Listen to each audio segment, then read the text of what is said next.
Hello and welcome back. On my series of playing in CrackTech, I have found some kind of a system using pipes and controllers that allow me to use more than a single machine at times.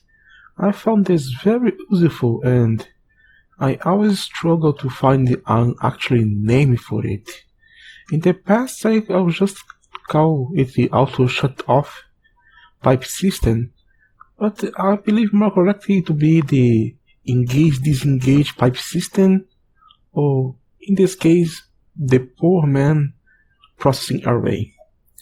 Let's go to it. It is a very easy system, because sometimes you want to use more than just a single machine.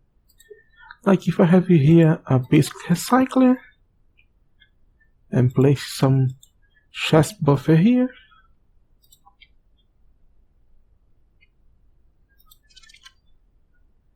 place like another ones, like here and here,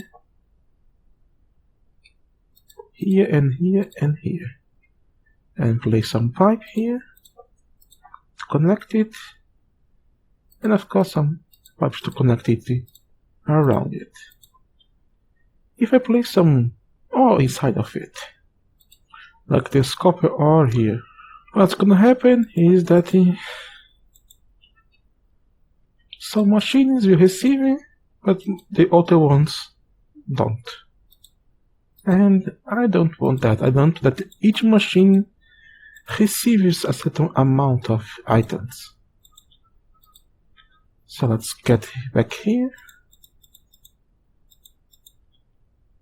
and arrange the chest buffer to put one item at a time. Now if I place one stack here, see that this one is receiving item. So there's one naughty, there's one naughty. This one sometimes receives the item, but this don't. Nothing here, nothing here. Not good, not good. That's not what I want. I want every machine to work like in a processing array. But with so many loops here, it can become complicated. So we want a toggle in a way to actually make the machine unvaluable when they are working. The process is very simple. I attach an activity detector in each machine here, and then give it 2 screws. So it's ready to work. It's gonna send a heads down signal. Then I place the brass pipes here. Why brass? Because brass can only accept one stack, so since the chest buffer is making stacks of one item, only one stack is gonna flow into it. Now I need to place a controller into each of the brass pipes. Like here, like this.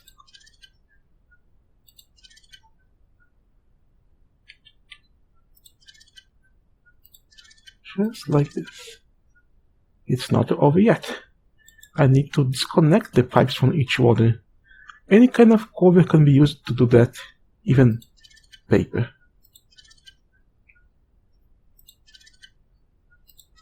So each pipe now is individual, but they are still connected to the main pipe, so any item that you receive is gonna go back. Unless we actually place a shutter cover on it. And because the controller is on the default setting, is open when there is a headstone signal, while the machine is not working, it will be open. So let's try this now. I place one stack here, and each machine that starts processing an ore, it disengages the pipe from the system, so they are only receiving one item and working it. Now I could just bring the output into one side here, place some pipes like this, give somewhere to go, like a chest buffer.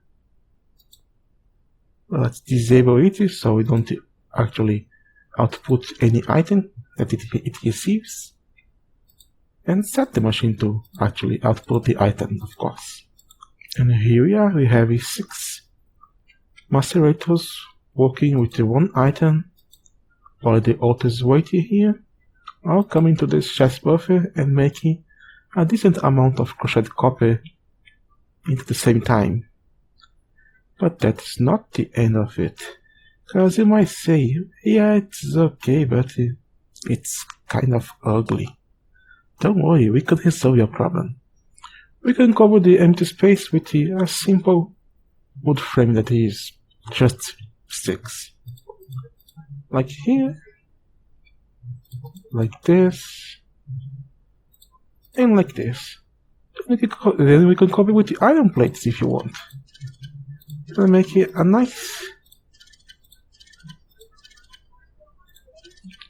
kind of a multi-blocky thingy here. You can maybe place one here. Just don't forget to... Oh, this is gonna be complicated.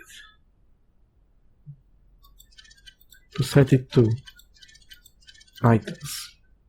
So it will spill it for you. And that's kind of how it looks now. A lot better than before, don't it? Oh. I did not saw that. But placing a cover into the input chest buffer is not a good idea, but you can place a computer monitor. It will give you this nice view. And here there's also going to be plate covered. But you can actually place a computer monitor, but that's gonna become kind of confusing because of the machine type. You can even make it more decorative, placing some auto covers inside of it. So this is the base of the system. I think it's very useful to make machines working into array, and it's not expensive. This is a good way to use it until you get your hands into the processing arrays, so you can actually make it better. The size of it is determined by the machine that you're gonna make it. Since macerators don't use too much energy to work, you can stack more than this. Like recyclers use very low power, so we can make something like this. It is very tall. Let's just adjust the output correctly. Like say, let's try one, but I don't believe one is gonna work very well, because recycle is so fast that it might actually finish up before the other one can receive you. As you see, only there's 3 here, so probably 6 on here are working at once. Let's increase the output. Let's try 10. 10 should be more than enough to arrive up there. Everything now is working. Of course, this is an extreme example. Normally you have only like here 6 recyclers with 4 items, that will be enough, or 1 item as you saw before. It's a great way to make everything work until you can get your processing array. So as I said before, what determines the size of your multi-block is the power it consumes. So machines that use a lot of power, like the magnetic separator that uses 2 is almost an entire amperage of low voltage. You cannot stack too much with a single battery buffer. Since this one is a 4 dots only, I could probably only place like 4 of these or 3, and that's gonna be it for to this example. The most costly the machine, the less you can stack, but I like my system. So again, this was OnGuard. Thank you for watching.